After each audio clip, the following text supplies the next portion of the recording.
How to find news feed preference on your Facebook app. Hi guys, in this video I will show you how to find new feeds preference on your Facebook app. It's so easy and quick, so let's start.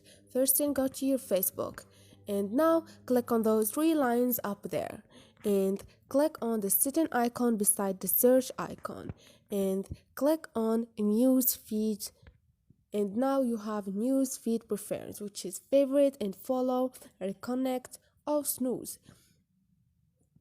And this is it. You can manage your snooze or connect with people you unfollow and follow people to stop seeing their posts, or add people and page to priorities their posts in your new feeds. So this is it guys, this is the video. It's so easy and quick. Hope this video was helpful to you, and if you like the video, don't forget to subscribe and like.